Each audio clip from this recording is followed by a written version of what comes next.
22nd July, 1946.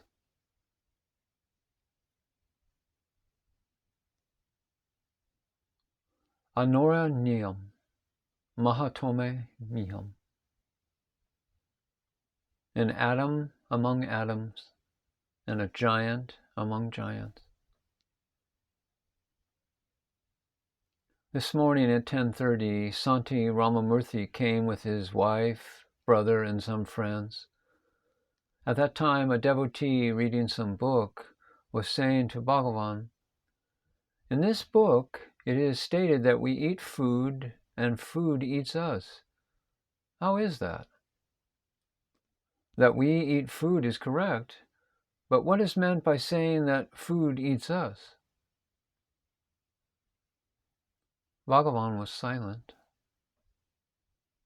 After waiting silently for 10 minutes, Ramamurthy told Bhagavan that he came there mainly because his brother was anxious to see Bhagavan, that he himself had Bhagavan's darshan about 10 years back, and taking up the thread of the previous conversation of the devotee, remarked, "All living beings are born, maintained, and absorbed ultimately by Anam, food, and so food is known as Brahman.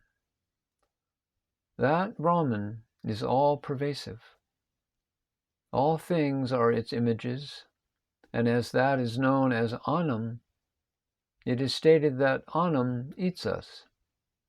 Isn't that the meaning?" Bhagavan said, "Yes."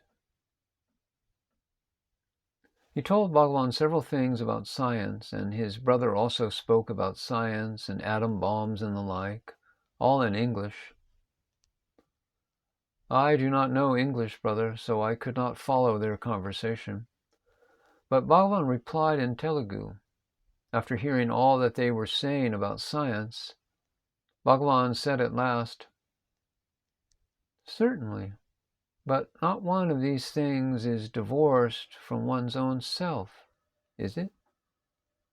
Everything comes after one's self. No one says he is not existent. Even an atheist would admit that he himself exists.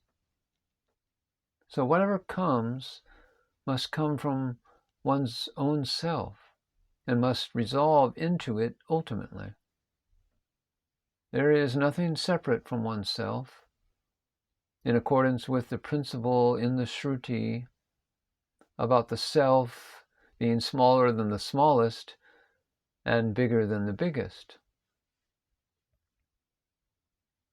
Ramamurthy asked, "Where does the difference come between the atom and the infinite?"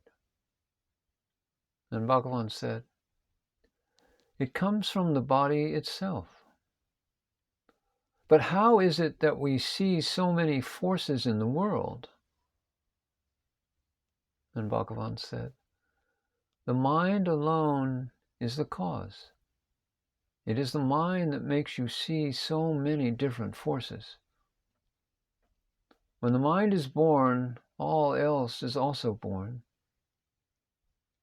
The 5 elements and the forces beyond the elements, whatever they are, and the forces beyond others also take shape once the mind is born. If the mind is dissolved, all the others also get dissolved. The mind is the cause of everything.